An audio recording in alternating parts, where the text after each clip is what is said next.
Selamat sore Tribuners, Anda sedang menyaksikan live update Tribun News edisi Selasa 23 Agustus 2022. Sore ini akan kami sajikan informasi teraktual dan menarik yang dilaporkan secara langsung oleh reporter lapangan kami. Bersama saya, Besada Sirait, inilah live update selengkapnya. Polisi di Bima, Nusa Tenggara Barat menangkap seorang oknum polisi yang diduga terlibat jaringan besar narkoba di Pulau Sumbawa. Bribtu MAR bertugas di Polres Dompu NTB ditangkap oleh Satuan Narkoba Polres Bima pekan lalu. Saat ditangkap, Bribtu MAR sempat membuang barang bukti berupa sabu dengan berat 91 gram. Untuk informasi selengkapnya akan disampaikan langsung oleh wartawan Tribun Lombok, Atina, yang kini sudah terhubung bersama kami. Silakan rekan Atina. Baik, terima kasih rekan Mei. Selamat sore Tribuners. Dapat saya laporkan dari Kota Bima pekan kemarin, tepatnya akhir pekan kemarin, salah satu seorang oknum polisi yang merupakan anggota dari Polres Dompu, Polres Kabupaten Dompu, Nusa Tenggara Barat, ditangkap oleh Satuan Narkoba Polres Bima, Nusa Tenggara Barat. Anggota dengan inisial Bribtu MAR ini ditangkap ketika hendak menemui seorang pelanggan yang diduga ini adalah sebagai pemancing oleh kepolisian untuk mengungkap bandar besar yang berada di wilayah Pulau Sumbawa. Dan benar saja saat penangkapan akhir pekan lalu, terdapat barang bukti sabu-sabu seberat 91 gram yang sempat dibuang oleh Bribtu MAR saat penangkapan yang dilakukan di Desa Sondosia, Kabupaten Bima, Nusa Tenggara Barat. Saat ini Bribtu MAR telah ditetapkan sebagai tersangka dan telah ditahan di Polres Bima, dan Polda NTB melalui Humas Polres Bima menyampaikan pihaknya mengatensi serius kasus ini dan tidak akan segan-segan melakukan pencopotan terhadap anggota yang terlibat dalam jaringan narkoba. Baru-baru ini juga Bribtu MAR melalui kuasa hukumnya Mei sempat menyatakan bahwa dirinya dijebak oleh oknum tertentu ataupun ada termasuk sempat menyebutkan seseorang yang mengajaknya untuk bertemu, di mana bantahan ini, pengakuan dijebak ini diberikan oleh kuasa hukum bernama Nasrudin. Nasrudin ini telah dikuasakan oleh Bribtu MAR yang menyatakan penjebakan dilakukan oleh seseorang berinisial L yang ternyata menurut dari Nasarudin, yaitu kuasa hukum dari Bribtu MAR, bahwa rencana pertemuan Bribtu MAR dengan L hanya berkaitan dengan hutang piutang yang dibuktikan dengan adanya sertifikat yang ditemukan saat Bribtu MAR ditangkap. Bahkan Nasarudin dengan tegas mengatakan tidak ada barang bukti yang diperoleh dalam penangkapan yang terjadi pada akhir pekan lalu.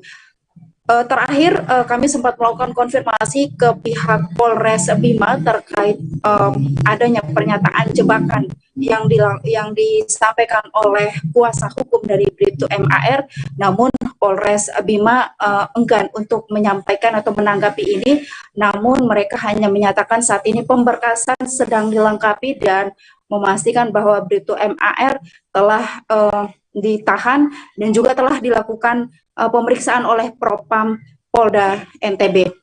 Dan juga bisa saya laporkan, Mei, hingga saat ini belum ada penjelasan yang lebih konkret atau yang lebih detail yang diberikan oleh pihak kepolisian baik dari Polda NTB maupun dari Polres Bima terkait progres pemeriksaan oknum polisi berinisial Bribtu MAR ini, termasuk juga hasil tes urin yang telah dilakukan oleh Polres Bima, dan juga keterkaitan informasi yang beredar di mana mengatakan bahwa Bribtu MAR ini merupakan kurir dari seorang bandar besar yang sekarang ini sedang berada dalam tahanan titipan di Polres Dompu. Demikian yang bisa saya laporkan rekan Mei. Terima kasih rekan Atina atas laporan Anda. Selamat bertugas kembali. Tim Buser Polres Timur Tengah Utara berhasil membekuk 3 orang terduga pelaku judi kupon putih di Desa Haikto, Kecamatan Nomuti Timur, Kabupaten Timur Tengah Utara, Provinsi Nusa Tenggara Timur. Ketika proses pembekukan ini berlangsung pada Sabtu 20 Agustus lalu, para terduga pelaku yang lain kabur dari TKP, sehingga tim Buser hanya membekuk 3 orang tersebut. Untuk informasi selengkapnya akan disampaikan langsung oleh wartawan Pos Kupang, Onci Rebon, yang kini sudah terhubung bersama kami. Silakan rekan Onci.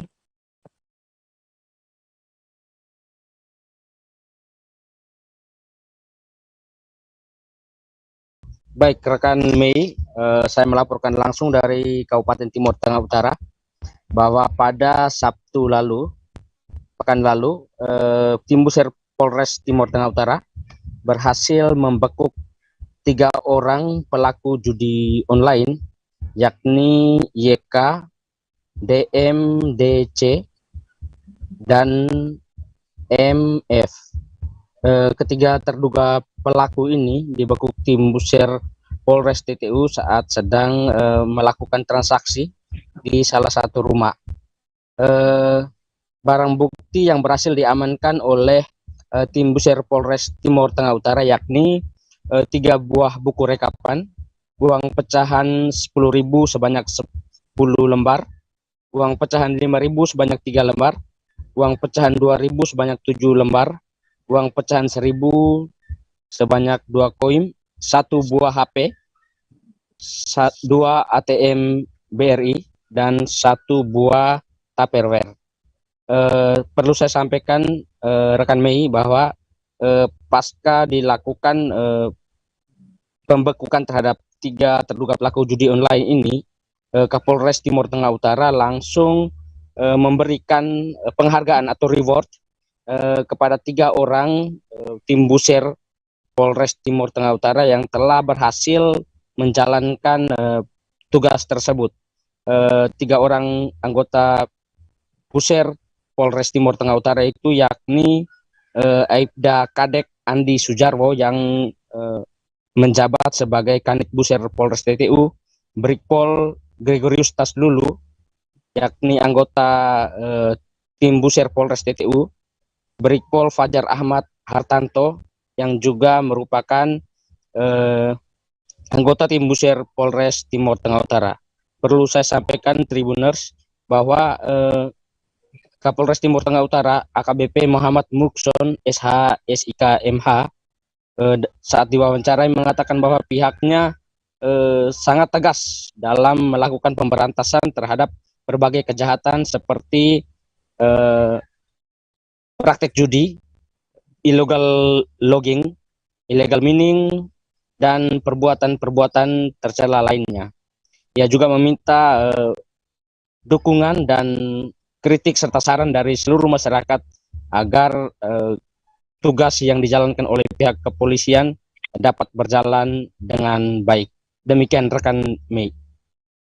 Baik, terima kasih rekan Onci atas laporan Anda, dan Tribuners, wartawan kami juga telah menghimpun wawancara dengan Kapolres Timur Tengah Utara. Berikut tayangannya untuk Anda. Terima kasih. Saya selaku Kapolres juga menginformasikan kepada seluruh lapisan masyarakat. Terima kasih atas beberapa masukan yang ada di media. Pada prinsipnya kami berbuat itu secara maksimal. Kejahatan itu tidak nampak di depan mata. Jadi setiap pelaku kejahatan pasti dilaksanakan secara sembunyi-sembunyi. Untuk itu harapan saya bagi rekan-rekan media, masyarakat yang mengetahui, diinformasikan ke kita untuk kita lakukan penegakan hukum. Jadi bagi kami kritikan, koreksi itu sangat membangun. Ya, sekali lagi saya atas nama Polres TTU bisa menerima kritikan itu. Namun kami juga memohon kepada masyarakat yang mengetahui, melihat adanya suatu perjudian, silakan melapor ke kami, bisa melalui WA langsung secara pribadi ke saya untuk kita lakukan penegakan hukum.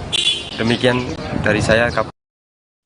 Pihak Ditres Narkoba Polda Kaltara berhasil menggagalkan peredaran narkotika asal Tawau, Malaysia sebanyak 3,14 kg sabu dan 4.753 butir ekstasi diamankan pihak kepolisian di Sebatik Nunukan pada 16 Agustus lalu. Kapolda Kaltara mengatakan sabu dan ekstasi yang diamankan di Sebatik tersebut awalnya hendak dikirim ke Parepare, Sulawesi Selatan.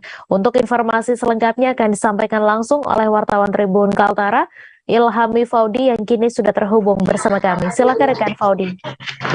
Baik rekan Mei dan Tribuners, dapat dilaporkan bahwa pada 16 Agustus lalu pihak Direktorat Reserse Narkoba di Reskoba Polda Kaltara berhasil menggagalkan peredaran 4.753 butir pil ekstasi dan juga 3,14 sabu yang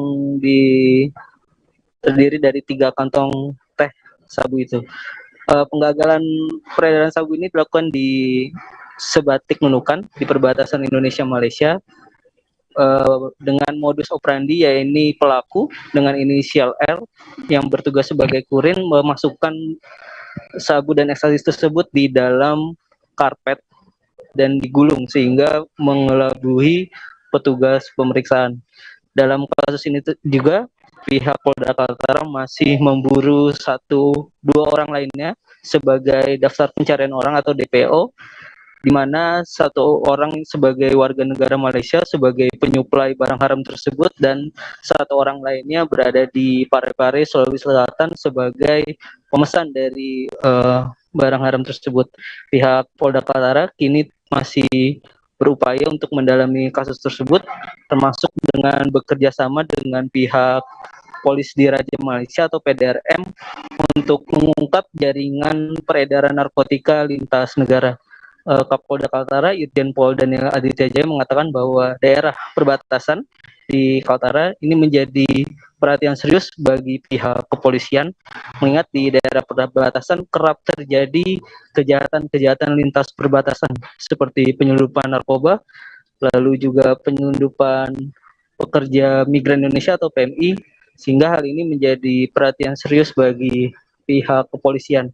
Diharapkan nantinya peran serta masyarakat juga dapat ditingkatkan sehingga pihak kepolisian dapat mengungkap lebih banyak kasus-kasus kejahatan di daerah perbatasan Indonesia dengan Malaysia. Demikian rekan Mei laporannya. Baik, terima kasih rekan Faudi atas laporan Anda. Dan Tribuners, wartawan kami juga telah menghimpun wawancara dengan Dires Narkoba Polda Kaltara serta Kapolda Kaltara. Berikut tayangannya untuk Anda. Membawa saudara ke Sebatik dan menunjukkan di mana barang tersebut, dan kebetulan barang belum sempat dikirimkan ke Tarakan, dan itu dilihat ada ditemukan ya, barang bukti narkoba yang saya sebutkan tadi di atas. Sesuai barang bukti tadi yang dimasukkan di dalam gulungan karpet yang dilubangin ini, kemudian dimasukin sabunya ke dalam sini, kemudian dilipat dia lagi, diikat sehingga seakan-akan itu memang kasur karpet yang dari Malaysia. ini yang keberapa? Pengakuan yang bersangkutan sekali, tapi saat ini tetap kita melakukan pendalaman karena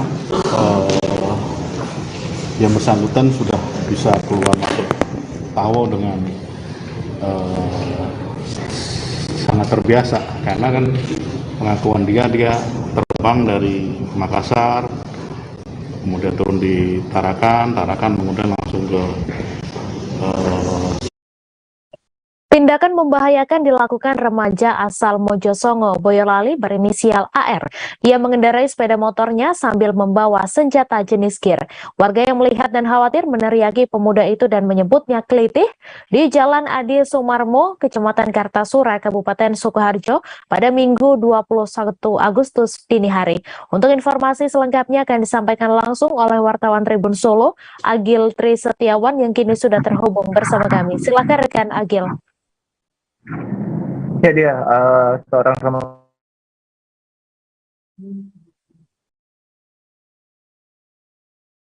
yang akan diamankan pihak kepolisian dari Polsek Kartosuro, Kabupaten Sidoarjo. Pasalnya pemuda tersebut melakukan tindakan yang membahayakan orang lain dengan mengendarai sepeda motor sambil membawa senjata tajam jenis kir. Warga yang melihat aksi pemuda tersebut meneriaki pemuda tersebut dengan kelitih, dan pemuda tersebut mencoba melarikan diri dari amukan warga dengan melompat dari sepeda motornya untuk menyelamatkan diri. Dari keterangan Kapolres Sukoharjo AKBP Wahyu Nugroho Setiawan mengatakan bahwasanya sebelum pemuda tersebut dihakimi massa, pihak kepolisian segera datang dan mengamankan pemuda berusia 18 tahun tersebut. Saat ini petugas dari Polsek Kartosuro yang mengamankan pelaku membawa pelaku ke Mapolsek Kartosuro, yang mana hal tersebut dilakukan untuk dimintai keterangan serta atas perbuatan tersebut remaja tersebut juga terancam dengan pasal 2 Undang-Undang Darurat Nomor 12 Tahun 1951 dengan ancaman penjara paling lama 10 tahun karena melakukan tindakan yang berbahaya dan membawa senjata tajam. Ya. Baik, terima kasih rekan Agil atas laporan Anda. Selamat bertugas kembali. Kita beralih ke informasi selanjutnya, Tribuners. Samuel Huta Barat tak kuasa meneteskan air mata usai menerima ijazah mendiang Brigpol Nofriansyah Yosua Huta Barat, putranya di Universitas Terbuka pada Selasa 23 Agustus hari ini. Tangisnya semakin pecah saat lagu berjudul Anakku Naburju dinyanyikan di ruangan. Lagu yang penuh makna dan pesan bagi seorang ayah untuk anak-anaknya. Untuk informasi selengkapnya akan disampaikan langsung oleh wartawan Warta Kota, Rafsan Jani Simanjorang yang kini sudah terhubung bersama kami. Silakan rekan Raf.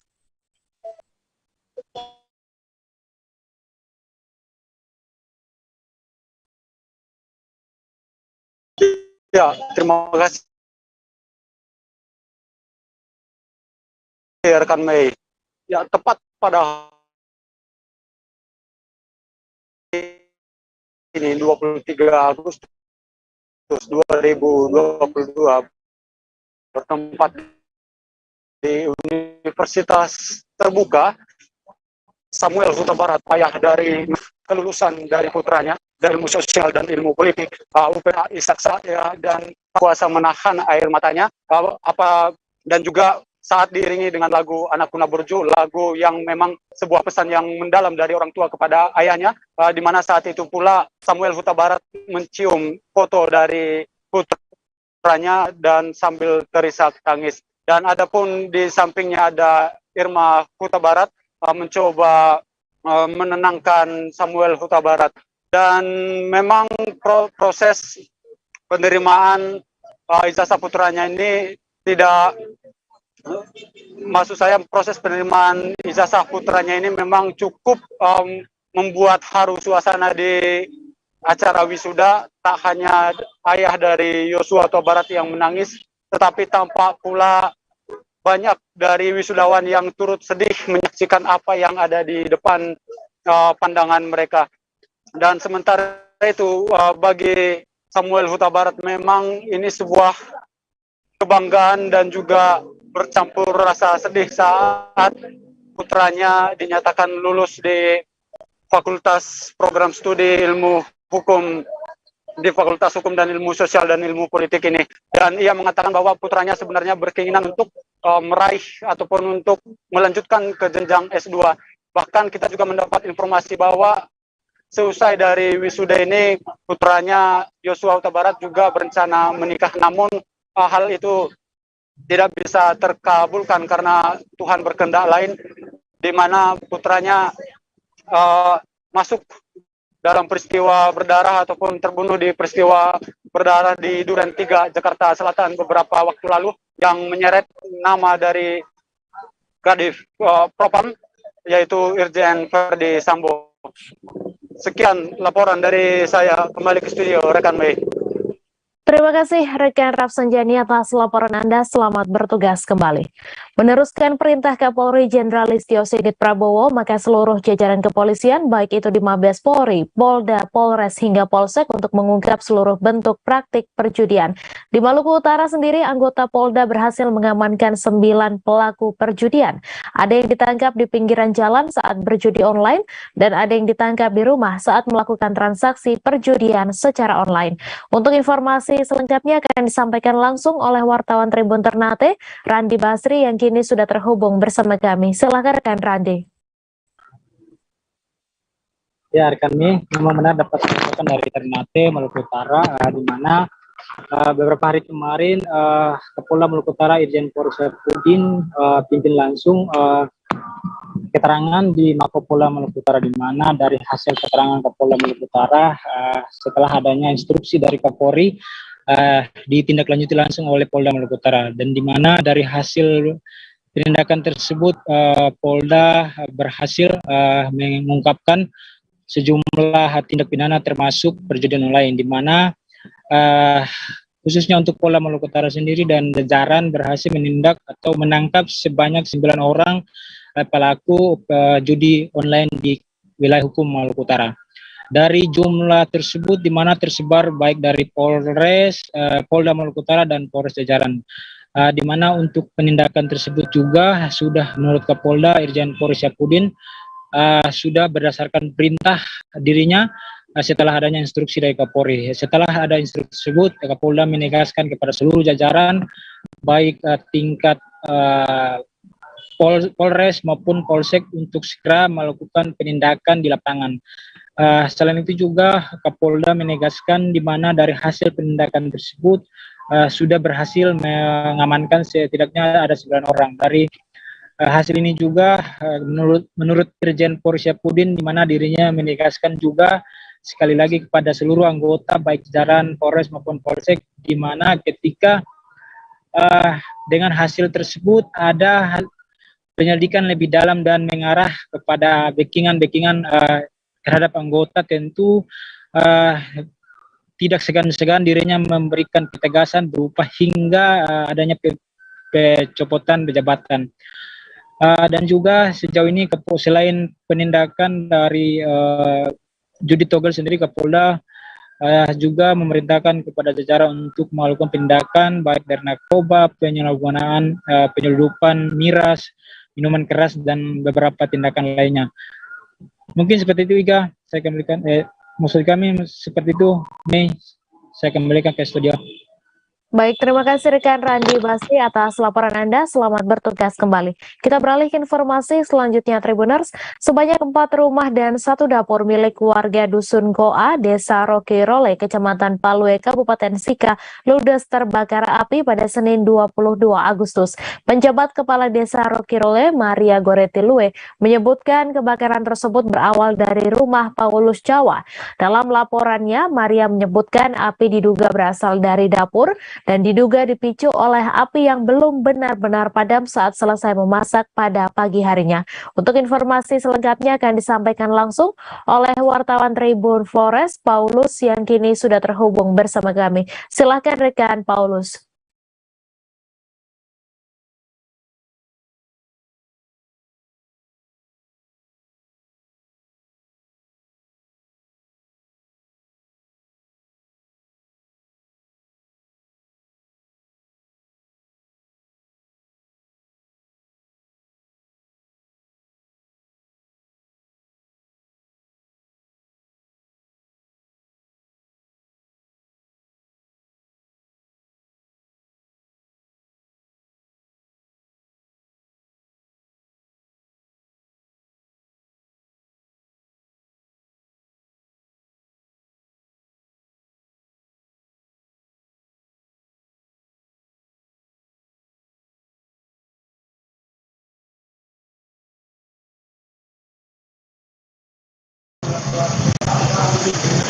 Oke, baik, terima kasih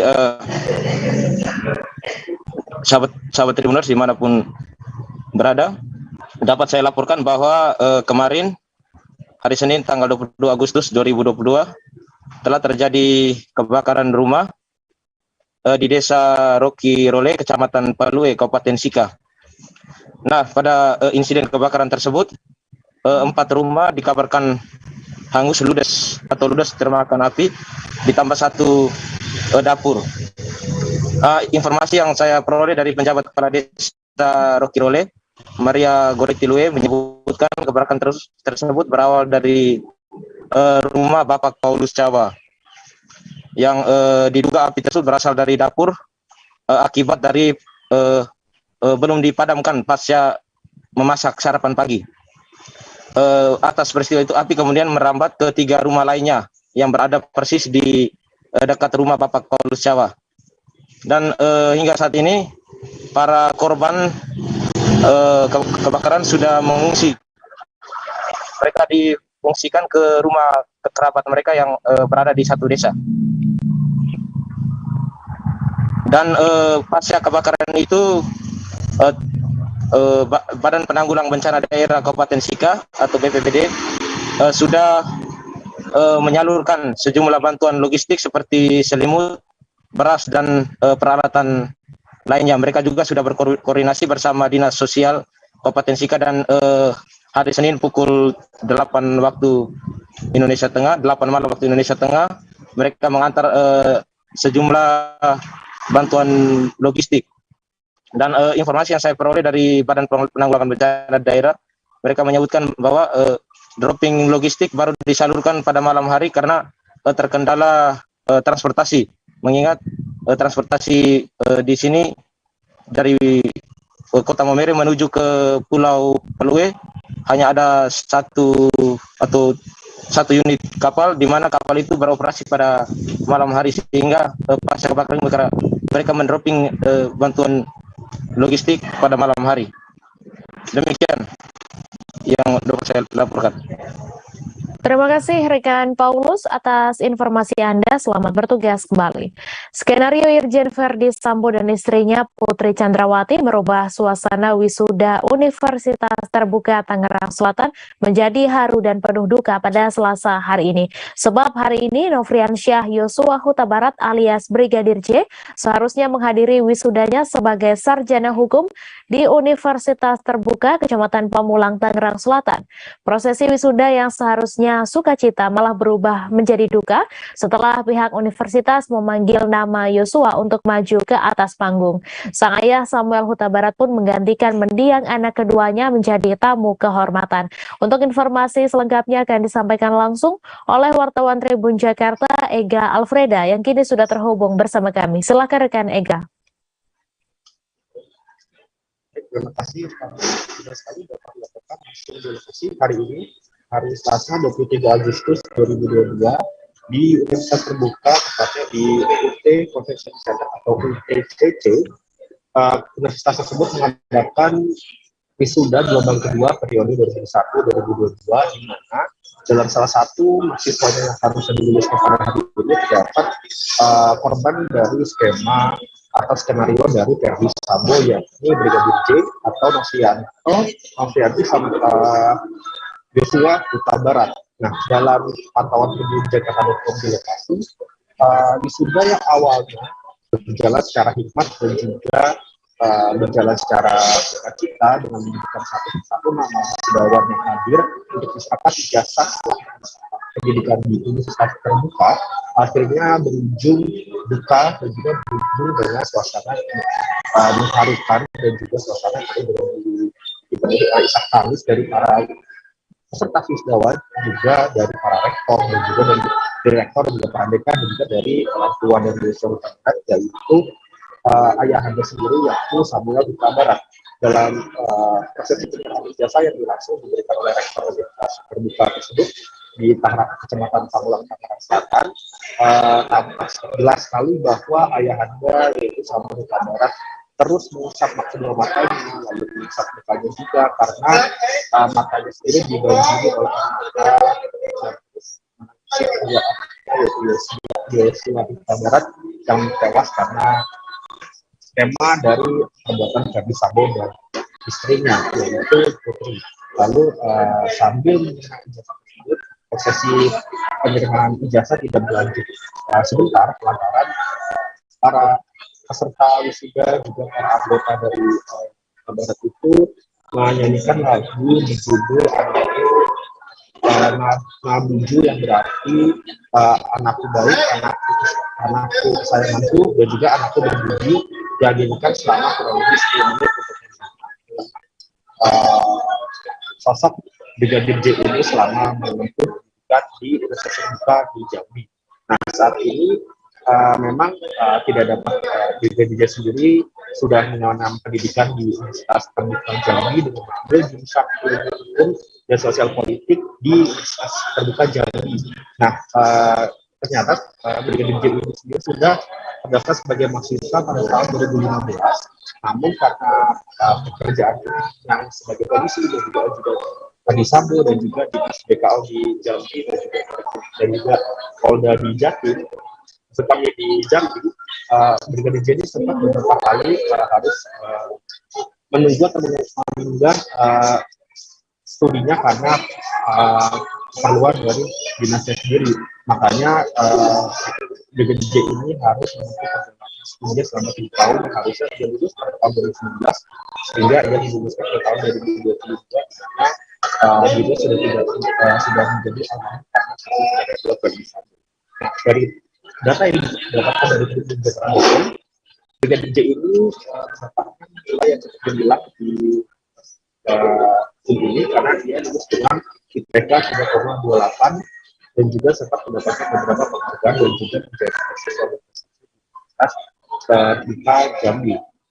Nah, dalam 4 tahun berturut-turut pertama itu juga bahwa sama Duta Barat itu juga komentar tentang otopsi kedua yang dilaksanakan di rumahnya, yaitu di daerah Jambi, tentang bagaimana komentarnya juga dia tidak mengajukan komentar sama sekali dan hanya fokus kepada prosesi wisuda yang digantikan untuk menggantikan anak keduanya, yaitu Yosya Huta Barat alias Brigadir J. Begitu yang dapat dilakukan dari Tangerang Selatan. Baik, terima kasih rekan Ega Alfreda atas laporan Anda, dan Tribunars wartawan kami juga telah menghimpun wawancara dengan ayah mendiang Brigadir J Samuel Huta Barat. Berikut tayangannya untuk Anda. Ingat membesarkan almarhum mulai dari kecil hingga di akhir hidupnya. Kita mengingat semua perjuangan kami orang tua, apalagi kami boleh dibilang bukan orang berada, bisa kami bina dia oleh Tuhan. Inilah kesedihan yang saya rasa secara pribadi ataupun keluarga besar. Sesudah dia berjuang untuk mendapatkan sarjananya, saya yang menggantikan almarhum. Sangat sedih, sangat sedih.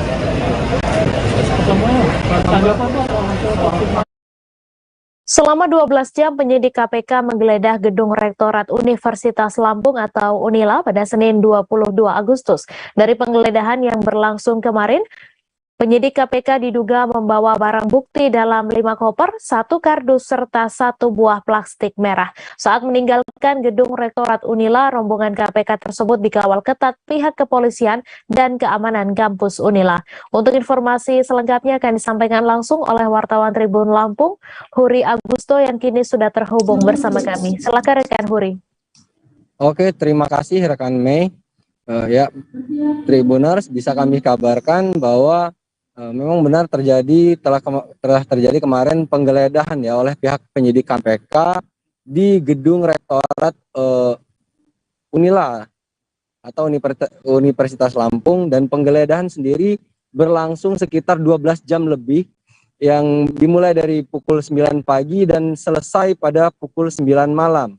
Dan pihak dari penyidik KPK sendiri keluar meninggalkan gedung Rektorat UNILA dengan membawa sejumlah barang bukti ya, berupa koper ya, 5 buah koper besar ya, berukuran besar, yang diperkirakan berisi berkas barang bukti dari tersangka Profesor Karmani atau mantan Rektor UNILA, dan juga membawa 1 buah kardus serta ada sebuah kresek juga yang diduga itu adalah barang bukti.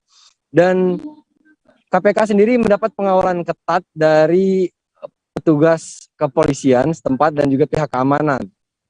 Adapun menurut keterangan dari pihak Unila sendiri, ruangan yang diperiksa itu adalah ruangan penerimaan mahasiswa baru dan juga ruangan dari rektor Unila sendiri. Dan informasi terakhir yang kami dapatkan per hari ini atau tepatnya Selasa 23 Agustus 2022, KPK masih terus melanjutkan penggeledahan atau pemeriksaan di sejumlah tempat di Unila. Salah satunya adalah Fakultas Kedokteran Unila dan juga Fakultas Hukum Unila. Dan saat ini KPK masih terus melakukan penggeledahan dan hingga saat ini wartawan Tribun Lampung masih terus memantau hasil dari penggeledahan yang dilakukan oleh KPK tersebut. Demikian rekan Mei yang bisa kami sampaikan. Baik, terima kasih rekan Huri atas laporan Anda. Selamat bertugas kembali. Pengerjaan Rumah Sakit Jantung dan Pembuluh Darah Provinsi Sulawesi Tenggara hampir 100%. Rumah sakit ini ditargetkan selesai pengerjaan dan diresmikan pada Desember 2022 mendatang. Kepala Dinas Cipta Karya Sulawesi Tenggara, Fahri Yamsul mengatakan progres pekerjaan Rumah Sakit Jantung senilai 400 miliar rupiah ini sudah mencapai 90%. Ia mengatakan progres pengerjaan belum mencapai 100% hingga kini karena pihaknya menunggu pengadaan alat kesehatan. Untuk laporan selengkapnya akan disampaikan langsung oleh wartawan Tribun News Ultra, Laude Ari yang kini sudah terhubung bersama kami. Silahkan rekan Laude. Ya, terima kasih rekan Mei. Selamat sore Tribuners. Ya, betul sekali. Untuk pengerjaan Rumah Sakit Jantung Provinsi Sulawesi Tenggara yang saat ini masih dalam proses pengerjaan, dan saat ini Pemprov mengatakan bahwa progres pengerjaan sudah mencapai 90%, namun rumah sakit yang ditargetkan selesai di bulan Desember tahun ini belum di pengerjaan diselesaikan 100% karena dari Dinas Cipta Karya masih menunggu pengadaan alat kesehatan yang untuk dipasang di fasilitas alat kesehatan yang dipasang untuk di rumah sakit ini. Kepala Dinas Cipta Karya Pak Fahri Yamsul mengatakan pengadaan ini untuk melihat kondisi alat kesehatan yang didatangkan dari luar daerah Sulawesi Tenggara, kemudian disesuaikan dengan kondisi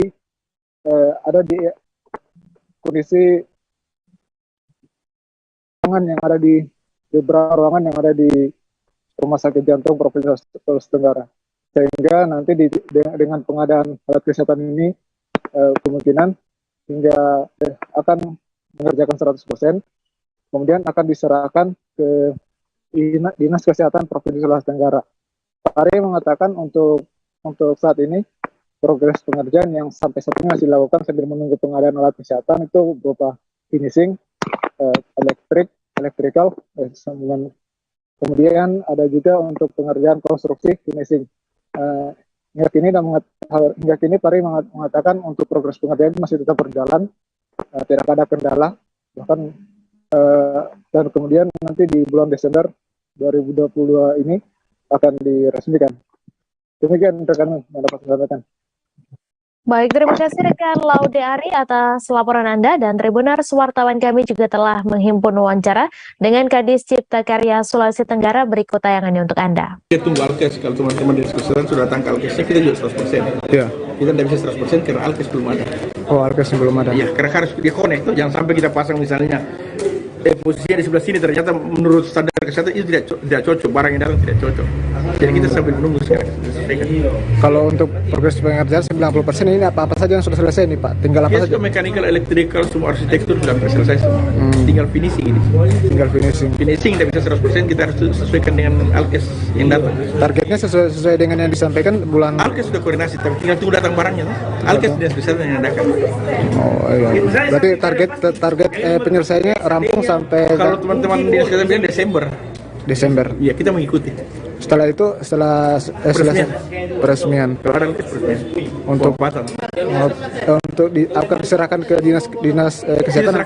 Setelah peresmian kita serahkan ke Dinas Kesehatan untuk dimanfaatkan. Oh, oke siap Bang. Oke Bang. Orang Seorang bocah berusia 12 tahun hilang tenggelam terseret arus saat bermain bersama teman-temannya di pantai Desa Mekarsari, Kecamatan Patrol, Kabupaten Indramayu pada Minggu 22 Agustus kemarin. Pencarian Muhammad Rizky pun sampai saat ini masih dilakukan oleh tim SAR gabungan. Ibu dari Muhammad Rizky bernama Tasiroh mengatakan sangat berharap anak sematawayangnya tersebut secepatnya bisa ditemukan. Untuk informasi selengkapnya akan disampaikan langsung oleh wartawan Tribun Cirebon, Handika Rahman yang kini sudah terhubung bersama kami. Silakan rekan Handika. Baik, terima kasih Mei. Selamat sore Tribuners, dapat kami informasikan ya. Seorang bocah berusia 12 tahun hilang tenggelam terseret arus ombak saat bermain bersama teman-temannya di pantai Desa Mekarsari, Kecamatan Patrol, Kabupaten Indramayu, Jawa Barat pada Minggu 21 Agustus 2022 kemarin. Pencarian terhadap Muhammad Rizky pun sampai saat ini terus dilakukan oleh tim SAR gabungan ya. Ibu dari Muhammad Rizky, Tasiroh, menceritakan dirinya sangat berharap agar anak sematawayang tersebut bisa secepatnya ditemukan. Tasiroh mengatakan ternyata sebelum kejadian tersebut terjadi ya, Rizky ini sebenarnya izin ke orang tua untuk bermain bola di lapangan. Namun tiba-tiba saja teman-temannya itu mengajak bocah tersebut untuk pergi ke pantai. Di sana mereka bermain air, akan tetapi saat di pantai diketahui juga Rizky bersama salah satu temannya bernama Rifki itu mereka berenang di lokasi berbeda ya. Kedua bocah tersebut pun kemudian diketahui juga terseret arus ombak yang saat itu sedang tinggi. Beruntung salah satu dari mereka yakni Rifki berhasil diselamatkan oleh warga yang kebetulan berada di lokasi kejadian. Bocah itu pun langsung dibawa ke rumah sakit untuk mendapat perawatan. Hanya saja nasib berbeda justru dialami oleh Muhammad Rizky. Ia gagal diselamatkan dan terlanjur terbawa ombak hingga ke tengah laut. Dapat saya informasikan juga hingga hari ini ya, memasuki hari ketiga pencarian terhadap Muhammad Rizky ini masih terus dilakukan oleh tim SAR gabungan.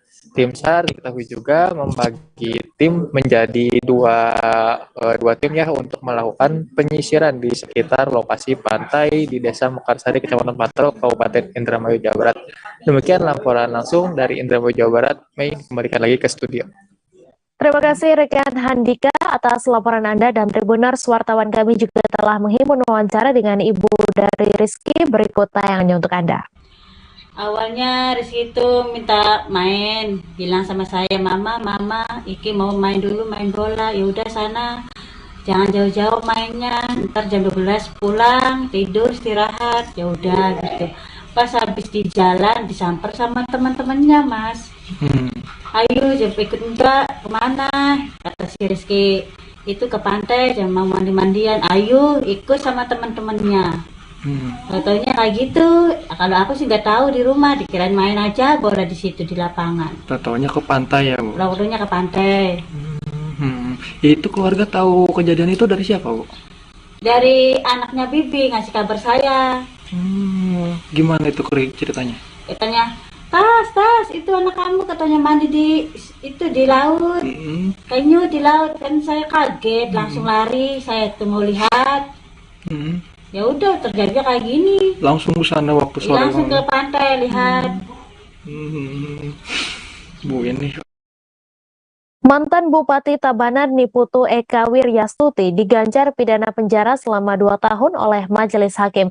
Terdakwa Eka Wiryastuti dijatuhi vonis pidana karena dinyatakan terlibat melakukan suap sebesar 600 juta rupiah dan 55.300 dolar Amerika terhadap 2 pejabat Kementerian Keuangan dalam pengurusan dana insentif daerah Kabupaten Tabanan anggaran 2018.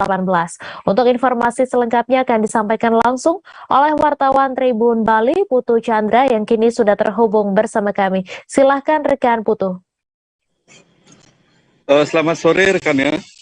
Dapat saya sampaikan hari ini sudah berlangsung sidang putusan atau vonis terhadap terdakwa mantan Bupati Tabanan Niputu Eka Wiryastuti terkait dengan kasus suap pengurusan dana insentif daerah Kabupaten Tabanan, di mana Majelis Hakim dalam amar putusannya menjatuhkan pidana penjara selama 2 tahun dan denda 50 juta, subsidiar 1 bulan kurungan terhadap terdakwa Niputu Eka Wiryastuti.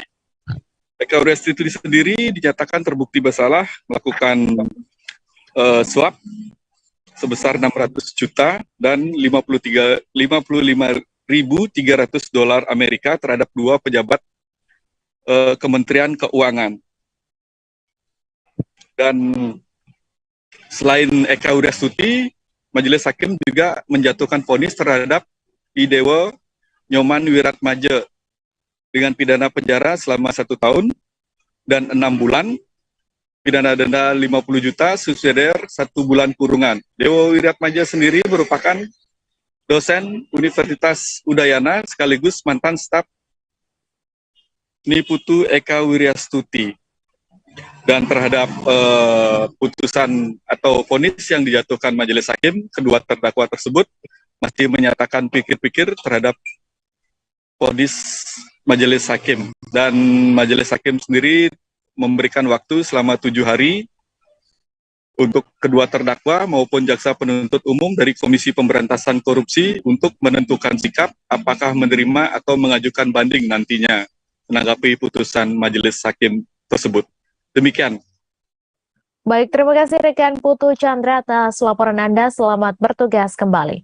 Sebuah becak legendaris BSA memantik api yang kemudian membakar dispenser milik SPBU di Jalan Rakuta Sembiring, Kelurahan Nagapita, Kecamatan Siantar Martoba, Kota Pematang Siantar pada Minggu 21 Agustus malam. Video amatir peristiwa terbakarnya SPBU tersebut kemudian beredar di media sosial Facebook. Api sendiri tak sampai membesar lantaran berhasil dipadamkan para petugas SPBU dengan menyemprotkan racun api. Untuk informasi selengkapnya akan disampaikan langsung oleh wartawan Tribun Medan, Alija, yang kini sudah terhubung bersama kami. Silakan rekan Alija. Ya, selamat sore Mei. Perlu saya Ya, selamat sore Mei. Selamat sore rekan Alija, silakan dengan laporan Anda. Ya, perlu saya sampaikan bahwasanya peristiwa kebakaran terjadi di Jalan Rakuta Sembiring, tepatnya pada Minggu pukul 8 malam lewat. Nah, saat itu becak motor legendaris BSA, yaitu Birmingham Small Arms, itu merupakan sepeda motor produksi Perang Dunia Kedua, buatan Inggris tahun 1939. Saat mengisi BBM di SPBU tersebut, kemudian terpantik api dari sepeda motor yang ternyata saat mengisi BBM itu dalam keadaan mesin hidup. Api kemudian membesar dan membakar dispenser milik SPBU dari SPBU Jalan Rakuta Sembiring. Nah, adapun korban sendiri adalah pemilik sepeda motor yang mengalami luka ringan di bagian kaki, dan salah seorang petugas SPBU juga mengalami luka ringan di bagian kakinya juga.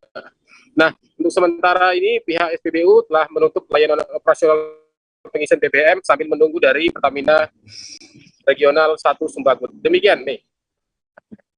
Baik, terima kasih rekan Alija atas laporan Anda, dan Tribuners, wartawan kami juga telah menghimpun wawancara dengan pemilik SPBU. Berikut tayangannya untuk Anda. Tadi malam, Pak. Oh, kondisinya ya? Iya. Itu kira-kira pada jam 8.30 semalam, ya seperti biasalah, kita SPBU melayani pengisian sepeda motor ataupun mobil roda 4. Jadi pada jam tersebut ada satu sepeda motor tua PSA, ya. Pada saat dia sampai di pengisian, mesin dimatikan. Dia minta pengisian pertama itu 50.000. Oleh operator kita itu diisi. Kira-kira pengisian masih separuh jalan, tiba-tiba muncul api keluar, ya. Karena apinya agak besar, langsung dia menghindar operatornya. Setelah berjibaku menghadapi banyak kendala, tim SAR gabungan akhirnya berhasil mengevakuasi jenazah pendaki kelahiran Israel di puncak Gunung Rinjani pada Senin 22 Agustus. Proses evakuasi selama 3 hari berlangsung dramatis. Pasalnya tim SAR menghadapi banyak tantangan yang cukup berat. Untuk informasi selengkapnya akan disampaikan langsung oleh wartawan Tribun Lombok, Ahmad Wawan Sugandika yang kini sudah terhubung bersama kami. Silakan rekan Wawan. Ya, terima kasih rekan Mei. Memang pada Sabtu tanggal 20 Agustus tahun 2022 kemarin itu sempat terjadi insiden di Gunung Rinjani yang dimana ada warga negara asing kelahiran Israel itu terjatuh di ketinggian 3.720 mdpl di Gunung Rinjani.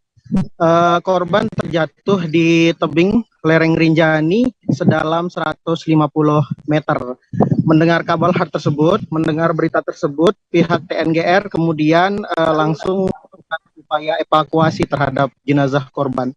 Nah, dalam proses evakuasi ini memang diakui terjadinya banyak kendala sehingga bisa dikatakan cukup dramatis proses evakuasi dari jenazah korban atas nama Boas Bar Anam ini.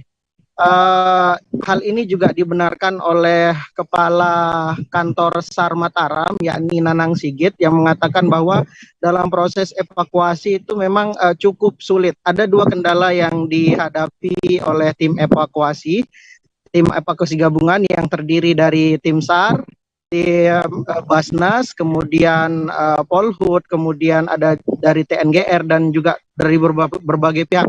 Total tim evakuasi itu yang diterjunkan sebanyak 40 orang begitu. Nah, dalam proses evakuasi ini diakui memang ada beberapa kendala, ada 2 kendala, yakni yang pertama itu kendala medan. Bagi rekan-rekan atau tribuner sekalian yang pernah ke Gunung Rinjani, di puncak Rinjani setinggi 3.720 mdpl itu medannya itu pasir begitu dan kemudian agak sempit di sana yang mengakibatkan tim evakuasi kesulitan untuk melakukan asesmen. Dan juga kendala kedua yakni adalah mengenai cuaca, di mana seringkali tim evakuasi itu mencoba untuk turun turun untuk mengangkut jenazah korban itu terkendala dengan angin yang cukup kencang di puncak Rinjani tersebut. Nah, dalam proses evakuasi korban atas nama Boas Bar Anam kelahiran Israel dengan paspornya asal yang digunakan itu berasal dari Portugal, itu sempat berlangsung lama, yang dimana berlangsung 3 hari lamanya. Proses evakuasi berhasil dilakukan itu pada Senin tanggal 22 Agustus tahun 2022 kemarin, itu di mana tepat pada pukul 14:20 waktu Indonesia bagian tengah, jenazah korban berhasil diangkat naik ke puncak Rinjani di ketinggian 3.720 mdpl. Kemudian selanjutnya dilakukan packing ulang, yang selanjutnya kemudian jenazah korban atas nama Boas Bar Anam asal Israel ini langsung dibawa ke resort TNGR Sembalun, yang kemudian dari sana langsung dilarikan ke RS Bayangkara di Mataram pada hari ini. Selanjutnya mengenai bagaimana kepulangan nanti proses kepulangan dari jenazah korban ini nanti akan masih ditindaklanjuti oleh tribunlombok.com, dan begitu rekan Mi. Baik, terima kasih rekan Wawan atas laporan Anda. Selamat bertugas kembali. Kita beralih ke informasi selanjutnya, Tribuners. Waster Kasat Bidang Rendan Puanter, Brigjen TNI Mateus Jangkung Widianto, menyapa langsung masyarakat yang mengikuti bakti sosial dalam TMMD 114 di wilayah Kodim 0301 Pekanbaru pada Senin 22 Agustus. Pengobatan gratis dan vaksinasi bagi masyarakat ini berlangsung di lapangan Perum Gria Teratai Indah, Kelurahan Sialang Rampai, Kecamatan Kulim, Kota Pekanbaru. Seorang masyarakat berkesempatan berbincang dengan Jenderal Bintang 1 itu. Dalam kesempatan tersebut, seorang ibu rumah tangga bernama Aminah menyampaikan bahwa kegiatan tersebut sangat ia nantikan. Untuk informasi selengkapnya akan disampaikan langsung oleh wartawan Tribun Pekanbaru, Fernando Sikumbang, yang kini sudah terhubung bersama kami. Silakan rekan Fernando. Oke, selamat sore Mei. Selamat sore juga untuk Tribuners semua. Jadi pada hari kemarin, Tribuners, Brigjen TNI Matius Jangkung datang langsung ke Kota Pekanbaru untuk meninjau, dan beliau memimpin tim pengawasan dan evaluasi dalam melihat kondisi terkini setelah pelaksanaan program TMMD di Kota Pekanbaru yang digelar di wilayah Kodim 0301 Pekanbaru, Tribuners. Jadi lokasi yang menjadi sasaran TMMD 114 di tahun 2022 ini adalah Kelurahan Sialang Rampai yang masuk di Kecamatan Kulim, Kota Pekanbaru. Jadi Brigjen TNI Matius Jangkung datang bersama rombongan yang juga didampingi langsung oleh PJ Wali Kota Pekanbaru Muflihun, Tribuners. Mereka datang ke lokasi kegiatan, juga menyimak langsung penyampaian capaian-capaian dari sasaran dalam program TMMD di tahun 2022 ini, Tribuners. Jadi untuk satu lokasi yang didatangi oleh Brigjen TNI Matius Jangkung dalam kesempatan itu adalah lokasi tempat bakti sosial. Jadi di bakti sosial ini masyarakat mendapat layanan vaksinasi booster, Tribuners, dan juga layanan pengobatan secara gratis. Jadi masyarakat bisa datang langsung ke lokasi kegiatan untuk mendapat pengobatan secara gratis, dan juga bagi masyarakat yang belum mendapat suntikan vaksin dosis ketiga atau dosis booster, mereka bisa datang ke lokasi tersebut karena kegiatan tersebut merupakan rangkaian dari kegiatan TMMD yang berlangsung rencananya hingga tanggal 24 besok, Tribuners, 24 Agustus. Karena kegiatan TMMD di Kota Pekanbaru ini sudah berlangsung dari tanggal 9 Agustus kemarin, Tribuners. Dan juga untuk kegiatan ini, Tribuners, tidak hanya diisi dengan kegiatan bakti sosial, namun juga ada sejumlah kegiatan-kegiatan lainnya, Tribuners, seperti kegiatan perbaikan ruas jalan, beberapa ruas jalan yang rusak di kawasan Kelurahan Sialang Rampai, Tribuners. Kemudian ada juga perbaikan rumah ibadah, yaitu masjid yang ada di kelurahan tersebut. Kemudian membuka sejumlah akses jalan yang sebelumnya tidak bisa dilintasi oleh masyarakat, dibuka oleh masyarakat bersama pemerintah kota dan juga bersama para prajurit TNI yang bersama masyarakat ikut menyukseskan TMMD 114 pada tahun 2022 ini. Dan dalam sambutannya, Brigjen TNI Matius Jangkung menyampaikan bahwa ini adalah bentuk kedekatan antara TNI dengan rakyat dalam bekerja sama untuk melakukan pembangunan, dan pembangunan ini diharapkan nantinya bisa dirasakan oleh masyarakat, dan masyarakat bisa memanfaatkan hasil dari program-program yang sudah dilakukan dalam TMMD kali ini. Dan ia berharap nantinya para masyarakat bisa ikut menjaga nantinya lokasi-lokasi yang menjadi tempat pelaksanaan TMMD, dan juga nantinya bagi ruas-ruas jalan yang sudah dibuka, nantinya diharapkan bisa ada kelanjutan pembangunannya dilakukan oleh pemerintah Kota Pekanbaru, karena beberapa ruas jalan yang dibuka masih berupa jalan pengerasan, dan nantinya diharapkan jalan tersebut bisa diaspal sehingga nantinya masyarakat bisa memiliki akses jalan yang layak dan baik di kawasan Kelurahan Sialang Rampai tersebut. Dan Brigjen TNI Matius Jangkung juga mengapresiasi maksud kami, Tribuners, bahwa capaian selama pelaksanaan TMMD di Kota Pekanbaru cukup baik, Tribuners, dan dari hasil paparan ia juga memastikan bahwa memang untuk capaian program sudah mencapai 100%, baik untuk program fisik maupun sasaran non-fisik. Begitu, Mei, sekian laporan dari Pekanbaru. Baik, terima kasih rekan Fernando atas laporan Anda, dan Tribuners, wartawan kami juga telah menghimpun wawancara dengan Brigjen TNI Matius Jangkung. Berikut tayangannya untuk Anda. Hari ini saya dari tim WASF TMMD ke-114 di Kodim Pekanbaru melaksanakan pengawasan dan evaluasi. Tentunya ini sedang saya laksanakan, tadi baru ada satu sasaran yang kita lihat, yaitu di masjid, kemudian ada kegiatan bakti sosial, tapi dari paparan dari Komandan Kodim seluruhnya sudah selesai 100% sesuai dengan volume atau ketentuan yang diharapkan. Sehingga nanti hari ini saya cek keseluruhan apakah yang disampaikan tersebut benar, dan tentunya dari yang salah satu contoh tadi disampaikan itu sudah sesuai ketentuan yang ada, dapat dilaksanakan dengan hasil yang cukup memuaskan. Ya, hasilnya sangat memuaskan, sehingga harapannya ini berguna bagi masyarakat.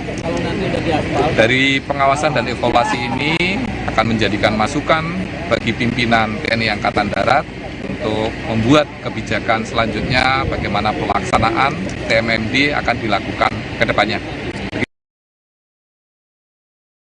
Bupati Jayapura Matius Awoyitau berharap peran dan dukungan dari pemerintah Provinsi Papua dalam memberikan kontribusi untuk menyukseskan Kongres Masyarakat Adat Nusantara atau KAMAN ke-6 yang akan digelar pada 24 hingga 30 Oktober 2022 mendatang. Harapan itu disampaikan Bupati Matius lantaran hingga saat ini pemerintah Provinsi Papua belum memberikan jawaban pasti atas dukungan yang akan diberikan. Sementara menurutnya Kongres Masyarakat Adat Nusantara adalah kegiatan nasional yang memerlukan keterlibatan semua pihak.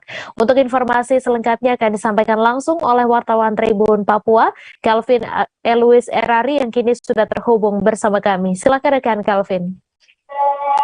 Baik, Mei, dan juga Tribuners dimanapun Anda berada, terkait perhatian atau kontribusi dari pemerintah Provinsi Papua terhadap pelaksanaan Kongres Masyarakat Adat ini, Bupati Matius Awoyitau berharap agar ada kontribusi khususnya dari pemerintah Provinsi Papua, karena mengingat bahwa pergelaran Kongres Masyarakat Adat sudah semakin dekat, di mana akan digelar pada bulan Oktober, tepatnya pada tanggal 24 hingga tanggal 30 Oktober mendatang. Maka dengan hal tersebut, Bupati Matius Awoyitau berharap agar bisa ada kontribusi maupun ikut campur tangan dari pemerintah Provinsi Papua. Hal tersebut diharapkan lantaran Bupati Matius Awoyitau menyampaikan bahwa Kongres Masyarakat Adat ini sendiri merupakan ajang kegiatan nasional yang perlu ada keterlibatan dari semua pihak, khususnya dari pemerintah Provinsi Papua sendiri. Maka dengan hal tersebut, dia juga berharap bahwa pemerintah Provinsi Papua agar bisa melihat hal tersebut ini dengan serius, agar pergelaran Kongres Masyarakat Adat tersebut bisa dapat berlangsung dan berjalan dengan sukses. Demikian, nih. Baik, terima kasih rekan Calvin atas laporan Anda, dan Tribuners, wartawan kami juga telah menghimpun wawancara dengan Bupati Kabupaten Jayapura. Berikut tayangannya untuk Anda. Sampai sekarang belum ada informasi pasti dari provinsi. Padahal ini agenda nasional. Kita sudah kirim proposal berapa kali ke provinsi. Mudah-mudahan Pak Gub bisa memberi respon yang baik, membantu. Karena panitia ini panitia wilayah tadi, bukan Jayapura saja. Tapi juga ada panitia dari secara nasional. Sehingga kami berharap dukungan dari pemerintah provinsi juga. 2 ekor sapi milik warga Pasangkayu dilaporkan mati pada Senin 22 Agustus kemarin. Lokasi penemuan 2 ekor sapi ini yakni di Komplek Perkantoran Pemerintah Kabupaten Pasangkayu, tepatnya di depan Kesbang Pol. Informasi itu pertama kali dibagikan oleh akun Facebook Lina Moe dan langsung viral 2 jam kemudian. Untuk informasi selengkapnya akan disampaikan langsung oleh wartawan Tribun Sulbar, Sugianto, yang kini sudah terhubung bersama kami. Silakan rekan Egi. Baik, Mei di studio dan Tribuners dimanapun Anda berada. Betul sekali bahwa di Kabupaten Pasangkayu, Sulawesi Barat, baru saja kembali ditemukan sapi, 2 ekor sapi mati di perkantoran pemerintahan Kabupaten Pasangkayu. Tepatnya di depan kantor Kesbang Pol di Jalan Andi Bandaco, Kelurahan Pasangkayu. Dapat kami informasikan, Tribuners, kematian sapi ini itu indikasinya adalah disebabkan virus Jambrana. Berkaitan dengan sapi mati di Kabupaten Pasangkayu ini, dapat kami laporkan bahwa total sudah ada 319 ekor sapi yang mati disebabkan virus Jambrana. Dan 2 ekor sapi yang baru saja ditemukan mati ini sudah dikuburkan secara gotong royong oleh warga sekitar. 2 sapi ini diketahui milik Bapak Kasri yang salah satu pengembala sapi di Kabupaten Pasangkayu. Berkaitan dengan ini, pemerintah Kabupaten Pasangkayu sudah gencar melakukan vaksinasi untuk menghindari wabah atau meningkatnya sapi-sapi lokal di Kabupaten Pasangkayu yang terpapar virus Jambrana ini. Diketahui Tribuners yang sesuai informasi yang kami peroleh di lapangan bahwa sudah ada sekitar 3.000 vaksinasi dari pemerintah Provinsi Sulawesi Barat disalurkan ke pemerintah Kabupaten Pasangkayu untuk selanjutnya disuntikan ke sapi-sapi yang ada di Pasangkayu. Sampai hari ini, Tribuners, sudah ada sekitar 258 dosis vaksin yang sudah disuntik ke sapi. Artinya, sudah ada 258 ekor sapi yang sudah mendapatkan suntikan vaksinasi dari virus Jambrana ini. Dan kejadian ini juga sontak viral di media sosial pasca ditemukannya 2 ekor sapi ini. Terkait dengan untuk memastikan informasi yang jadi penyebab kematian sapi ini juga sudah disampaikan oleh Kepala Bidang Peternakan dan Kesehatan Hewan di Dinas Perkebunan dan Peternakan Kabupaten Pasangkayu, Bapak Abdul Gapur. Disampaikan bahwa indikasi Jambrana itu kriteria bahwa sapi ini terpapar virus, yakni mengeluarkan darah, keringat darah di sapi yang sudah mati itu. Itulah yang dapat saya informasikan, Tribuners. Mei, demikian Mei, kembali ke Anda. Terima kasih rekan Egi atas laporan Anda, dan Tribuners, wartawan kami juga telah menghimpun wawancara dengan Kepala Bidang Peternakan dan Kesehatan Hewan. Berikut tayangannya untuk Anda. Terima kasih. Tadi pagi saya dapat berita juga, jadi saya langsung turun sendiri dan melihat bahwa memang setelah kami periksa ternaknya, walaupun secara visual atau kasat mata, bahwa itu ada indikasi Jambrana. Karena ciri-ciri ternaknya sudah mengeluarkan keringat darah. Nah, itu adalah salah satu ciri-ciri dari penyakit Jambrana itu sendiri. Dan memang informasi tadi sejak saya tracking dia punya jalur ternak ini, bahwa memang ternak ini peternaknya mengaku bahwa dia beli dari tiket. Dia beli ada berapa ekor. Nah, walaupun kami sudah informasikan kemarin-kemarin bahwa sudah ada edaran Pak Bupati bahwa dilarang turun masuk ternak dari tiket untuk wilayah dimanapun. Yang pasti kami juga Sejumlah warga di Komplek Melati Raya, kilometer 9 Kota Sorong, Papua Barat, terpaksa mengungsi lantaran banjir yang tak kunjung surut. Seorang warga Melati Raya yang terdampak banjir bernama Vinola mengatakan ia mengungsi karena banjir sejak pagi tak kunjung turun. Ia berujar sekira pukul 5 waktu Indonesia Timur, air pun telah masuk ke kontrakannya di Melati Raya Sorong. Untuk informasi selengkapnya akan disampaikan langsung oleh wartawan Tribun Papua Barat, Safwan Asari, yang kini sudah terhubung bersama kami. Silakan rekan Safwan. Ya, baik, Mei dan juga Tribuners dimanapun Anda berada, hari ini dapat saya kabarkan dari Kota Sorong, Papua Barat, bahwasannya sejak pukul 5 waktu Indonesia Timur, tadi pagi telah terjadi banjir yang kemudian membuat masyarakat sulit untuk beraktivitas di sekitar kota Manokwari. Nah, berdasarkan keterangan yang kami peroleh dari lapangan bahwa banjir yang terjadi di Kota Sorong sudah sering terjadi dan tak kunjung diselesaikan oleh pemerintah setempat. Nah, beberapa warga berdasarkan pantauan kami di lapangan, mereka panik dan langsung mengungsikan diri dengan keluarga ke tempat-tempat yang lebih aman. Nah, berdasarkan keterangan yang kami dapat dari lapangan, bahwa sejumlah masyarakat yang ada di Melati Raya, Kota Sorong, mengungsi lantaran kontrakannya telah tergenang banjir setinggi dada orang dewasa, dan selain itu ada beberapa rumah yang ada di Melati Raya telah tergenang banjir sehingga masyarakat yang ada di Melati Raya tak kunjung melakukan aktivitas masak ataupun istirahat selayaknya hari-hari biasanya, begitu.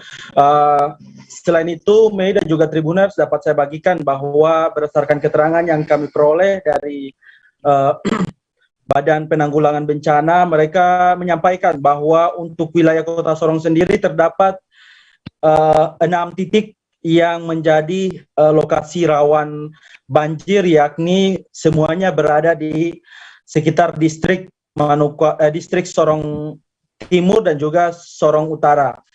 Nah, untuk itu mereka mengajak masyarakat agar tetap berwaspada. Selain itu, berdasarkan pantauan kami di lapangan bahwa Kapolres Sorong Kota dan juga jajaran telah melakukan upaya evakuasi dan dibantu oleh pihak TNI dan juga Basarnas di Kota Sorong itu sendiri. Nah, selain itu terdapat beberapa perahu karet yang telah disiapkan oleh Polres Sorong Kota dan juga Basarnas untuk melakukan evakuasi masyarakat dari wilayah-wilayah yang terdampak banjir pada hari ini. Nah, selain itu, informasi yang kami dapat di lapangan bahwa terdapat beberapa masyarakat yang menggunakan ketinting ataupun sampan yang berukuran kecil untuk mengevakuasi masyarakat pada saat banjir mulai menggenangi sejumlah titik di distrik distrik Sorong Timur dan juga distrik Sorong Utara itu sendiri. Warga berharap agar persoalan ini bisa dapat diselesaikan oleh pihak pemerintah sehingga mereka tidak menjadi korban yang terus terulang-ulang, begitu, Mei. Baik, terima kasih rekan Safwan atas laporan Anda, dan Tribuners, wartawan kami juga telah menghimpun wawancara dengan Kapolres Sorong Kota serta warga Melati Raya Sorong. Berikut tayangannya untuk Anda. Dari Polres Sorong Kota ada kami terjunkan ada sekitar 250 personil dibantu juga dari Polairut dan dari TNI dan Polri, termasuk juga kami sudah mengevakuasi yang kena longsor. Longsor akibat hujan yang deras dari subuh hingga jam 8 pagi. Untuk korban saat ini ada 2 yang kena longsor dan sudah dievakuasi. dari TNI dan Polri, termasuk juga yang kena banjir. Kami sudah lagi mencari untuk warga-warga yang kena banjir di wilayah kilo 10, 11, 12 dan 14 dan 15. Ya.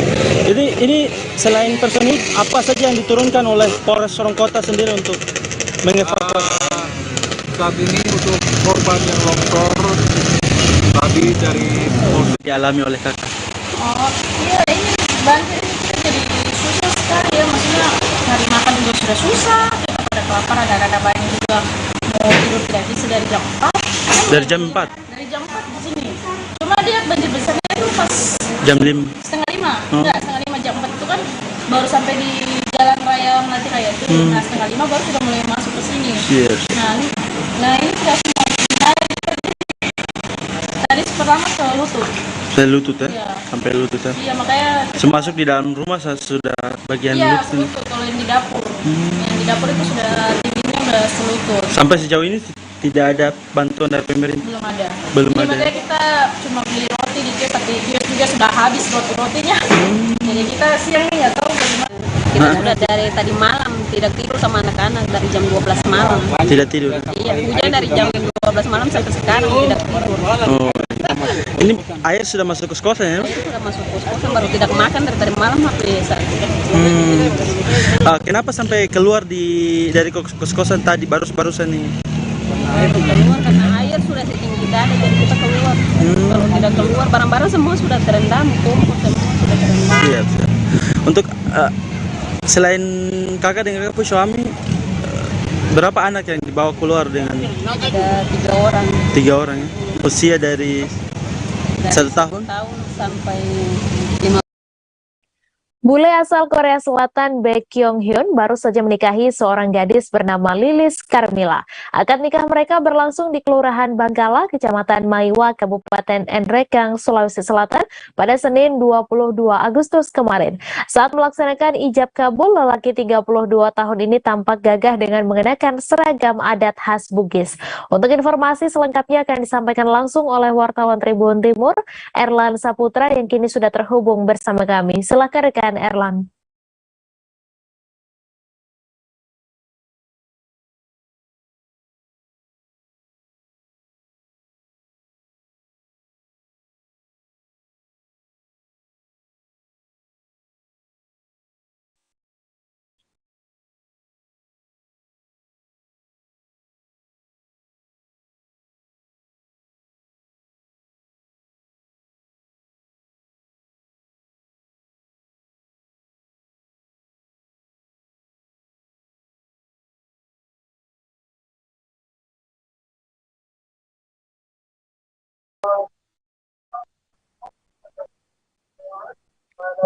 Silakan rekan Erlan dengan laporan Anda. Baik, selamat sore dan selamat sore Tribuners dan juga rekan Mei. Jadi masyarakat Kabupaten Nrekang kemarin itu dihebohkan dengan seorang pria WNA asal Korea Selatan yang telah mempersunting gadis dari Kabupaten Nrekang yang berasal dari Kelurahan Bangkala, Kecamatan Maiwa. Jadi pasca pernikahan itu kemarin itu cukup ramai karena dihadiri puluhan warga, mengingat ini adalah pertama kalinya seorang orang Korea yang datang langsung ke Kabupaten Nrekang untuk melamar sang pujaan hatinya.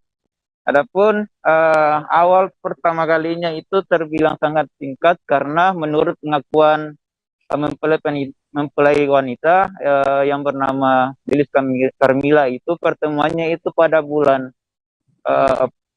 bulan April 2022 kemarin, dan singkatnya mereka katanya tidak melalui berpacarannya. Mereka mengenal satu sama lain melalui salah satu aplikasi yang sedang populer di Android di kalangan milenial itu kemarin. Singkat cerita, mempelai laki-laki ini dengan suasana hatinya ingin melamar seorang gadis dari asal kabupaten tersebut. Jadi sebelum menikah kemarin itu dari pria warga negara asing terlebih dahulu melafalkan 2 kalimat syahadat atau masuk ke Islam. Ya, itu dilakukan untuk membuktikan kepada kedua orang tua dari mempelai perempuan bahwa pria tersebut betul-betul ingin datang ke Indonesia untuk melamar sang pujaan. Kurang lebih seperti itu, rekan Mei. Terima kasih rekan Erlan atas laporan Anda. Selamat bertugas kembali. Tim dokter forensik gabungan akhirnya menyerahkan hasil autopsi ulang Brigadir Nofriansyah Yosua Huta Barat kepada pihak kepolisian di Barreskrim Polri Jakarta Selatan pada Senin 22 Agustus. Dalam laporan hasil autopsi ulang itu, tim dokter forensik gabungan mengatakan mereka telah menemukan 5 luka tembak yang masuk di tubuh Brigadir J. Di sisi lain, tim dokter forensik gabungan juga menemukan 4 luka tembak keluar dari tubuh Brigadir J. Artinya ada 1 peluru bersarang di tubuh Brigadir Joshua, sementara 4 lainnya peluru tembus keluar. Dari hasil autopsi ulang itu, tim dokter forensik gabungan juga tidak menemukan luka lain di tubuh Brigadir J selain luka dari senjata api. Ketua Umum PDFI Ade Firmansyah Sugiharto mengatakan ia yakin tak ada luka lain selain luka tembak dalam tubuh mendiang Brigadir J. Ade menyebut tim autopsi telah bertugas melakukan pemeriksaan jaringan dan membuat laporan hasil pemeriksaan terhadap autopsi ulang Brigadir J. Mengenai isu organ tubuh Brigadir J yang berada tidak pada tempatnya seperti otak yang disebutkan pindah ke perut, Ade pun tidak membantahnya. Namun tim dokter menyebut hal itu ada alasannya. Ade juga mengklaim tidak ada organ Brigadir J yang hilang saat melakukan autopsi ulang. Ade pun menjelaskan ada 2 luka fatal yang ditemukan yaitu di daerah dada dan kepala Brigadir J. 2 luka fatal itu disebut Ade yang membuat Brigadir J meregang nyawa pada saat itu. Ade juga memastikan tidak ada kuku Brigadir J yang dicabut. Menanggapi hal itu, pengacara Brigadir J Kamarudin Simanjuntak meragukan hasil autopsi tersebut. Kamarudin meragukan hasil autopsi ulang tersebut lantaran tersangka mengatakan jika Brigadir J dianiaya terlebih dulu sebelum akhirnya tewas. Kamarudin juga mempertanyakan tim dokter forensik yang tergabung dalam Perhimpunan Dokter Forensik Indonesia atau PDFI yang disebut independen. Hal ini karena ia belum menerima salinan hasil autopsi ulang jenazah kliennya tersebut. Hasilnya hanya diserahkan ke penyidik Barreskrim Polri. Keraguan itu muncul lantaran penjelasan dokter soal hasil autopsi tidak detail. Padahal 2 dokter sebagai perwakilan keluarga yang ikut melakukan autopsi menemukan adanya luka selain luka tembakan. Kamarudin juga kembali mempertanyakan kondisi kaki Brigadir J yang bengkok. Menurutnya peluru tidak akan menyebabkan hal tersebut terjadi kecuali memang adanya penganiayaan. Brigadir J diketahui adalah salah satu ajudan mantan Kadif Propam Irjen Verdi Sambo. Ia dilaporkan tewas akibat ditembak di rumah dinas Sambo di Komplek Polri Duren 3, Jakarta Selatan pada 8 Juli lalu. Saat awal kasus diungkap, polisi menyebut Brigadir J tewas dalam insiden baku tembak dengan Barada Richard Eliezer. Peristiwa itu dipicu dugaan pelecehan Brigadir J terhadap istri Sambo. Namun belakangan kronologi peristiwa itu terbantahkan. Sambo disebut menyuruh anak buahnya menembak Brigadir J dan sengaja membuat skenario untuk menutup-nutupi pembunuhan tersebut. Polisi juga telah menetapkan Sambo, Putri Chandrawati, Barada Eliezer, Bribka Riki Rizal, dan Kuat Ma'ruf sebagai tersangka pembunuhan Brigadir J.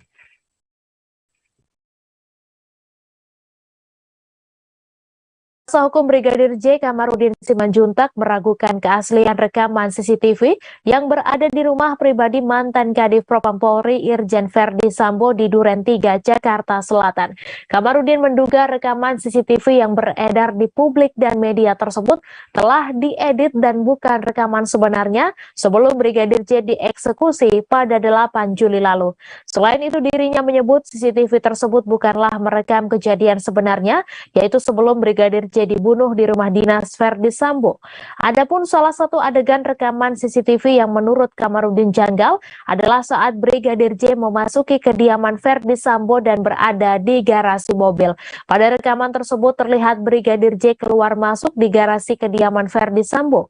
Namun menurut Kamarudin, hal yang janggal adalah bergantinya alas kaki yang dipakai Brigadir J, yaitu dari sepatu hitam dan sandal berwarna putih.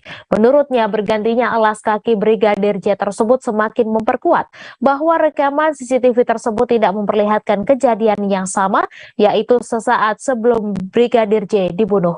Selain itu, Kamarudin menilai rekaman yang menunjukkan Brigadir J memakai kaos saat melakukan pengawalan terhadap istri Verdi Sambo, Putri Chandrawati, juga merupakan kejanggalan.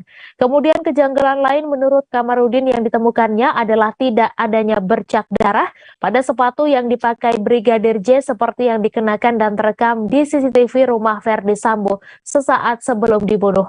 Kamarudin mengatakan sepatu tersebut diperoleh pihak keluarga Brigadir J setelah jenazah dikuburkan. Sepatu tersebut dikirim oleh aparat kepolisian setelah jenazah Brigadir J dikebumikan. Adapun dengan temuan ini, Kamarudin meyakini sepatu dan sandal yang dipakai Brigadir J dan terekam CCTV bukanlah yang dikenakannya saat dibunuh. Dengan temuan itu, Kamarudin menduga bahwa Brigadir J tidak dieksekusi di rumah dinas Verdi Sambo, tetapi di tempat lain. Seperti diketahui sebelumnya beredar rekaman CCTV yang menggambarkan suasana menjelang Brigadir J dieksekusi di rumah dinas Sambo. Pada rekaman itu terlihat berbagai aktivitas di dalam rumah pribadi Verdi Sambo. Tak hanya di rumah pribadi Verdi Sambo, aktivitas juga terlihat dalam perjalanan rombongan Putri Chandrawati dari Magelang ke Jakarta hingga menuju rumah pribadi Verdi Sambo. Rekaman itu memperlihatkan Verdi Sambo mengenakan seragam dinas polisi dan memasuki rumah pribadinya bersamaan dengan nakes untuk melakukan tes PCR. Berdasarkan rekaman tersebut, Brigadir J terakhir terlihat saat meninggalkan rumah pribadi Verdi Sambo sekira pukul 17 waktu Indonesia Barat. Tak berselang lama, pada pukul 17:05, Putri Chandrawati menyusul keluar menuju mobil berwarna hitam dan diikuti oleh sang suami. Namun Verdi Sambo memasuki mobil yang berbeda. Pada pukul 17 waktu Indonesia Barat itulah Brigadir J terakhir kali terlihat dalam rangkaian CCTV yang beredar tersebut.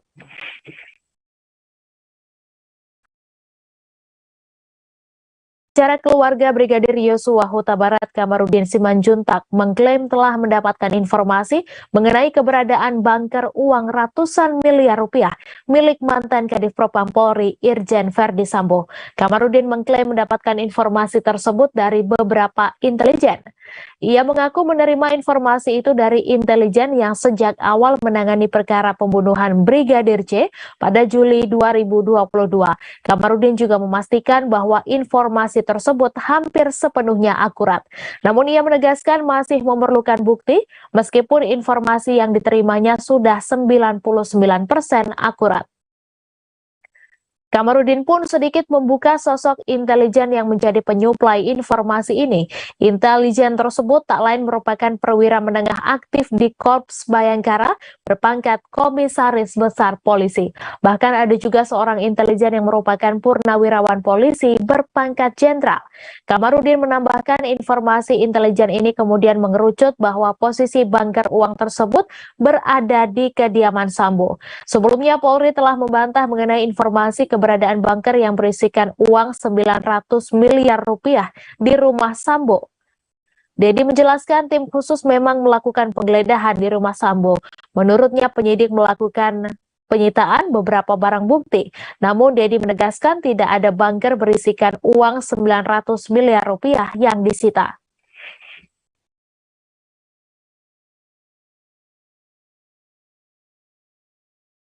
Samuel Huta Barat tak terbendung di panggung wisuda sang putra Brigadir Yosua Huta Barat di Universitas Terbuka. Melihat momen mengharukan tersebut, banyak peserta wisuda periode 2 tahun akademik 2021-2022 Universitas Terbuka yang ikut mengeluarkan air mata. Untuk menghibur kesedihan Samuel Huta Barat, salah satu pejabat Rektorat Universitas Terbuka menyanyikan lagu Anakku Naburju. Mewakili Brigadir J, Samuel Huta Barat hadir menerima ijazah almarhum putranya itu memakai pakaian formal berjas hitam. Suasana langsung hening menjelang detik-detik MC memanggil Brigadir J yang diwakili ayahnya Samuel Huta Barat untuk mengambil ijazah. Ijazah langsung diberikan Rektor Universitas Terbuka, Prof. Ojat Darojat kepada Samuel Huta Barat di atas panggung. Brigadir J tercatat sebagai mahasiswa program studi ilmu hukum Fakultas Hukum, Ilmu Sosial dan Politik UPBJJ atau Unit Program Belajar Jarak Jauh Universitas Terbuka Jambi. Ajudan mantan Kadif Propam Polri Irjen Verdi Sambo ini lulus dengan IPK 3,28. Terlihat Samuel Huta Barat yang didampingi aktivis Irma Huta Barat berjalan ke depan rektor turut menyusul bibi Brigadir J yakni Erlina Huta Barat. Tangis Samuel kemudian pecah ketika rektor Universitas Terbuka Prof. Ojat Darojat menyodorkan ijazah Brigadir J. Samuel Huta Barat terlihat menyeka air matanya dengan sapu tangan yang ia bawa. Tak langsung turun panggung wisuda, Samuel Huta Barat sempat berfoto bersama para pejabat rektorat. Air mata tak berhenti mengalir hingga Samuel Huta Barat beberapa kali mengusapnya. Tangisan Samuel belum berhenti saat Prof. Dr. Maximus Gorky Sembiring menyanyikan lagu Batak berjudul Anakku Naburju. Para peserta wisuda pun memberikan tepuk tangan berharap membuat Samuel Huta Barat lebih ikhlas lagi. Momen mengharukan itu pun membuat para peserta wisuda yang duduk di bangku ikut menangis. Almarhum Brigadir J adalah sosok yang lekat diingatan pihak kampus, sebab semasa di bangku perkuliahan, Brigadir J dikenal sebagai mahasiswa berprestasi. Hal itu bisa terlihat dari capaian IPK Brigadir J yang mencapai 3,28. Brigadir J pun lulus dengan predikat memuaskan.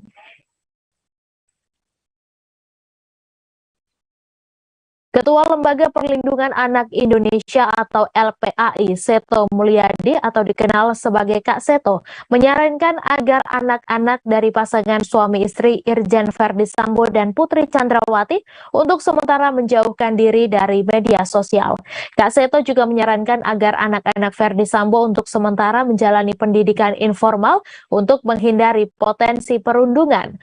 Menurut Kak Seto, perlu membedakan perlakuan terhadap anak-anak kedua pasangan ini untuk memberikan perlindungan, terutama kepada yang masih berusia di bawah 18 tahun. Ia juga menekankan pentingnya peran keluarga besar dan Polri untuk menunjang kondisi fisik maupun psikis anak-anak itu di saat kedua orang tuanya terlibat perkara hukum yang menyedot perhatian masyarakat. Menurut Kak Seto, Undang-Undang Perlindungan Anak diharapkan mampu melindungi anak dari tindak kekerasan, termasuk menjamin hak dan kebebasan mereka. Secara terpisah, Kepolisian Negara Republik Indonesia menyatakan akan memberikan pendampingan psikologis kepada anak-anak dari Irjen Verdi Sambo dan Putri Chandrawati. Verdi Sambo dan Putri kini telah ditetapkan sebagai tersangka pembunuhan berencana Brigadir Yosua Huta Barat. Nantinya pendampingan tersebut akan diberikan dari SDM Polri bidang psikologi. Namun Dedi belum memberikan informasi terkait teknis dan proses pelaksanaan pendampingan psikologi terhadap anak dari Verdi Sambo dan Putri. Penyidik pada Dirtipidum Barreskrim Polri sampai saat ini menetapkan 5 tersangka dalam kasus dugaan pembunuhan Brigadir J.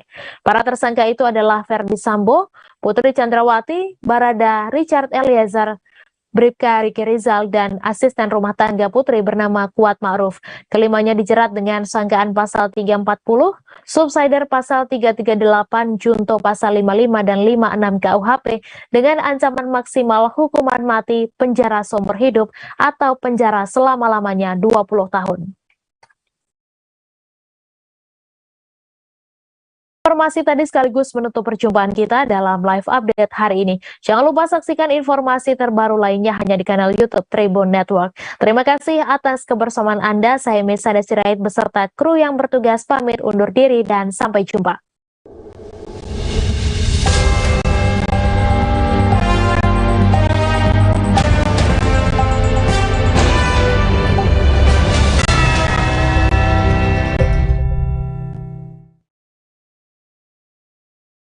Jangan lupa like, subscribe, dan share ya.